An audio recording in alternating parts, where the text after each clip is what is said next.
माहिर मशरक़ वस्ता हमारे साथ मौजूद है हामिद अल मशरक़ी साहब। आपको भी ट्रांसमिशन में वेलकम कहते हैं। हामिद साहब, मैं आपकी तरफ ही आती हूँ। मुझे ये बता दीजिए कि अभी मिडल ईस्ट के अंदर जो सिचुएशन बनी हुई है, 6 हफ्ते पहले तक जहाँ पर दुबई खड़ा था, जहाँ पर सऊदी अरब था या कतर था, तुर्की था, 6 हफ्तों के बाद इस टाइम पर उनकी पोजीशन क्या है? और क्या वापस वर्ल्ड ऑर्डर अगर चेंज हो जाता है आज, तो फिर क्या दोबारा से ये 6 हफ्ते वाली पोजीशन पर पहले की तरह खड़े होंगे?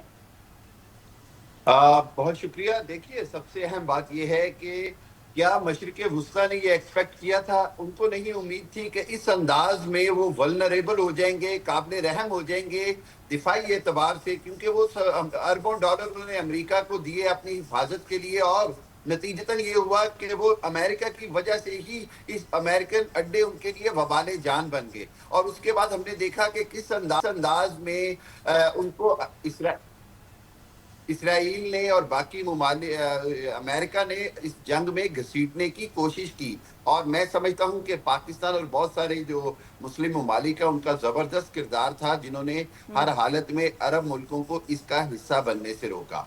अब जो सूरत हाल है, बहुत मैं समझता हूं कि डैमेज हुआ है in terms of their financial, in terms of their tourism, in terms of their credibility. और वो जो एक सिक्योरिटी सिटी और सिक्योरिटी स्टेट, और वो जो था कि जी यहाँ पर कोई प्रॉब्लम नहीं होता, उस हवाले से इनको अब 2 से 3 साल लगेंगे अपना इमेज दोबारा डेवलप करने में।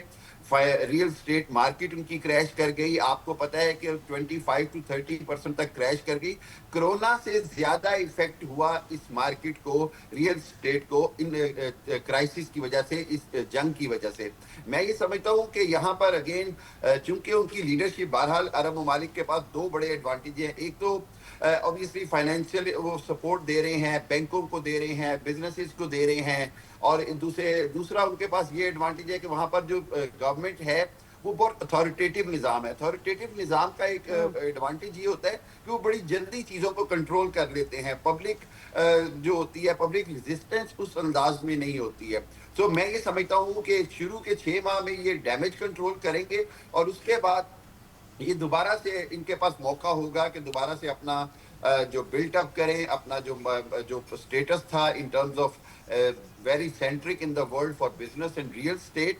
और लेकिन आपको अंदाजा होगा कि ये चीजें जो डैमेज हो गया है, it will take time to recover. और मैं एक और चीज कहता हूं कि इसके अंदर हमने देखा कि कराची पोर्ट कितनी बिजी हुई, और इस हवाले से मैं ये समझता हूं कि इनको ये अंडरस्टैंड करना चाहिए कि रीजन के अंदर जितनी पोर्ट्स एक्टिव होंगी, they can be supportive to each other. और अगर ये चीज हो तो इससे पूरे मशरिक़ वुस्ता को भी और जनूबी एशिया यानी पाकिस्तान को भी बड़ी जबरदस्त सपोर्ट मिलती है। और मेरा ख्याल ये है कि आइंदा का लायहा अमल अरब ममालिक को, खुसूसी तौर पर अमान और यूएई को ऐसा मिलकर बनाना चाहिए कि खुद पाकिस्तान की जो कराची पोर्ट है उसको यूटिलाइज करें। Pakistan port was one of the लायहा अमल उन्होंने थोड़ी बनाना है, लायहा अमल तो हम बना रहे हैं। और ईरान का स्टेटस भी अब वो तकरीबन जिसे कहे जा रहे हैं कि अगर मिडल ईस्ट का जो स्टेटस था, ईरान ने कभी एक्सपेक्ट भी नहीं किया था कि जिस तरीके से वो अपना कद ऊंचा बढ़ा लेगा, और अभी उसने प्रूव करके दिखा दिया। बट साहब, अभी हम वर्ल्ड ऑर्डर की जिस तरीके से बात कर रहे हैं कि अगर पूरी की पूरी रिजीम चेंज हो जाती है,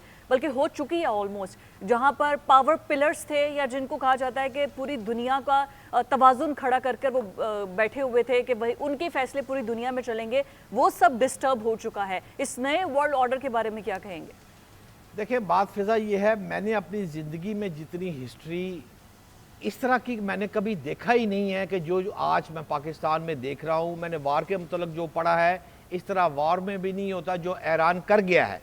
बात ये है कि अब मैं जो देख रहा हूँ वो ईरान, खलीज और पाकिस्तान के दरमियान एक नया पावर बैलेंस जन्म ले रहा है। मुज़ाकरात का फैसला कुछ भी हो, वो बात की बात है। और मेरी जो एक बाइतमाद दोस्त से बात हुई है, उन्होंने कहा कि अमरीकी कल यानी सैटरडे के मॉर्निंग में जब सुबह पहुंच रहे हैं, तो ये मुज़ाकरात 2 रोज़ा मुज़ाकरात, ये आगे संडे को भी जा सकते हैं। ये 2 की बजाय 3 रोज़ के लिए भी मुज़ाकरात हो सकते हैं, आगे चलेंगे।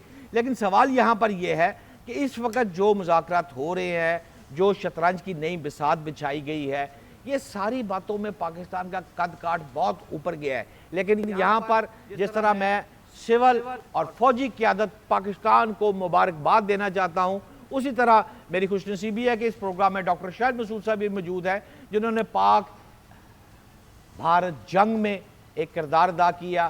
اب ایران اور امریکہ کی جنگ میں جس طرح لمحہ بلمحہ وہ لوگوں کو اپنا تجزیہ اور بریکنگ خبریں CNN کے ناظرین کو دیتے رہے, اس پر میں ان کو بھی ہیٹس آف کہنا چاہوں گا. لیکن سیدھا سوال ڈاکٹر شاہد مسعود صاحب, میں آپ سے یہ پوچھنا چاہتا ہوں کہ کیا پاکستان کو باضابطہ میڈیٹر کا کردار مل رہا ہے یا ہم صرف سہولت کار ہیں؟ اگر ایران اور خلیج قریب آتے ہیں تو پاکستان کو اسٹریٹجک کیا فائدہ ہوگا؟ یہ جو سارے مذاکرات ہو رہے ہیں آج کل پرسوں سنڈے کو ممکنہ طور پہ بھی ہوں گے, یہ 3 دن کی اتنی مشقت پاکستان نے وہ آگ سے کھیلا ہے جو دنیا کا کوئی ملک نہیں کھیل رہا تھا. یہ پاکستان آگے 2 سٹیپ آگے بڑھا ہے اور اس نے کہا ہاں میں آپ لوگوں کو ٹیبل پر بٹھاتا ہوں, اور ان کو ٹیبل پر بٹھانا جوئے شیر لانے کے مترادف ہے. پاکستان نے یہ کیا ہے. آپ میرے ناظرین کو یہ بتائیں کہ پاکستان کو اس سے کیا فائدہ ہوگا؟ ہم ڈاکٹر صاحب کہاں کھڑے ہیں؟ قبلہ محترم ڈاکٹر شاہد صاحب. جی اچھا شہزاد عمر صاحب, میں پہلے تو تھوڑا سا اپنا نقطہ نظر ایک ٹرم کے بارے میں یہ میں کہنا چاہوں گا کہ یہ ایک ٹرم آبسلیٹ ہو گئی ہے, اور وہ ہے مشرق وسطیٰ. جیسے EU کی ٹرم آبسلیٹ ہو چکی ہے, نیٹو ٹوٹ چکا ہے, GCC ٹوٹ چکا ہے, یہ جو نیا ورلڈ آرڈر ہے اس میں مشرق وسطیٰ کی ٹرم بھی ٹوٹ چکی ہے, کیونکہ یہ جو ٹرم ہے یہ برطانیہ کے دور کی ہے. وہ جو برطانیہ وہاں سے وہ ایسٹ انڈیا کمپنی والے وہ دیکھتے تھے کہ مشرق جو ہے وہ ہندوستان ہے یا وہ وہاں پر, تو وہ کہتے تھے یہ درمیان میں جو علاقہ ہے اس کا کیا نام رکھیں, تو انہوں نے نام رکھ دیا تھا Middle East, Far East, Middle East. تو یہ آبسلیٹ ہو چکی ہیں ٹرمز. اب دیکھیں میں اس لیے ان کو آبسلیٹ اس لیے کہہ رہا ہوں کہ جیسے جو ایجپٹ ہے, ایجپٹ ایشیا میں نہیں ہے, ایجپٹ افریقہ میں ہے. لوگ اس کو سمجھتے ہیں کہ وہ شاید ایشیا کا حصہ ہے.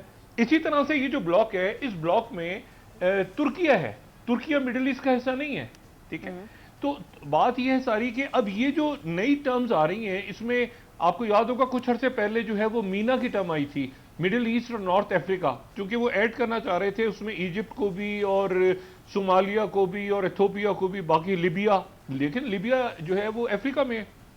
اینی تو یہ ٹرم ساری آبسلیٹ. دوسرے اتحاد بھی ٹوٹ گئے, یعنی اب آپ دیکھیں نا کہ GCC بھی ٹوٹ گیا. GCC کیا تھا؟ GCC ایک جغرافی تھی جس جغرافی میں 6 ریاستیں ایک طرف تھیں اور ایران ایک طرف تھا. اور کمال کی بات یہ کہ ایک جو سب سے بڑا ملک اس میں سعودی عربیہ کے علاوہ جو سب سے بڑا ملک آبنائے ہرمز میں جو کھلتا ہے وہ عراق ہے. عراق کو انہوں نے GCC میں شامل نہیں کیا کیونکہ وہاں صدام حسین تھا.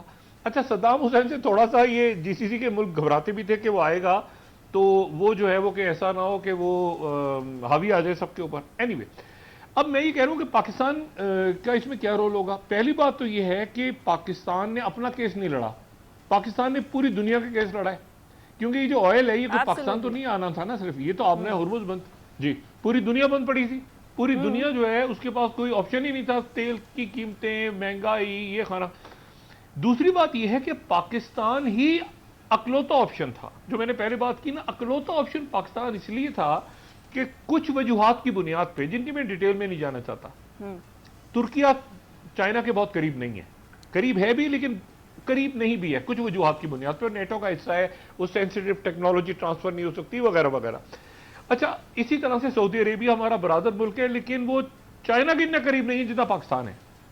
تو بات یہ ہے کہ یہ جو نئے الائنسز بن رہے ہیں جس میں سعودی عربیہ, ترکیہ, پاکستان اور اسی طرح سے ایران جو ہے, وہ ایران کا بہت بڑا بارڈر جو ہے وہ ملتا ہے پاکستان کے ساتھ اور ترکی کے ساتھ, لیکن باقی ملکوں کے ساتھ تو بارڈر نہیں ہے ایران کا. جو عرب ممالک ہیں وہ تو اس طرف ہے نا, یعنی آپ عراق کو چھوڑ دیں تو باقی عرب ممالک تو آبنائے ہرمز کے اس طرف ہیں. تو اب یہ ہے کہ پاکستان میں کیا ملے گا پاکستان کو, یہ میرا خیال ہے یہ بڑی ایک یعنی اس کو ہم ڈسکس نہ کریں تو بہتر بڑھتا. اس کی وجہ یہ ہے کہ پاکستان, جی اس کی وجہ یہ ہے کہ پاکستان ایک گلوبل جنگ جو ہے ختم کروا رہا ہے گلوبل لیول پہ. آپ دیکھیں فرانس, میکرون فون کر رہے ہیں کس کو, پاکستان کی قیادت کو. آپ یہ دیکھیں کہ وہاں سے جو اٹلی ہے وہ کس کو فون کر رہا ہے, پاکستان کی قیادت کو. نیدرلینڈ کس کو فون کر رہا ہے, پاکستان کی قیادت کو. کیئر اسٹیمر کس کو فون کر رہے ہیں, پاکستان کی. لیبنان میں پھٹا پڑا ہوا ہے وہ کس کو فون کر رہے ہیں, پاکستان کی قیادت کو.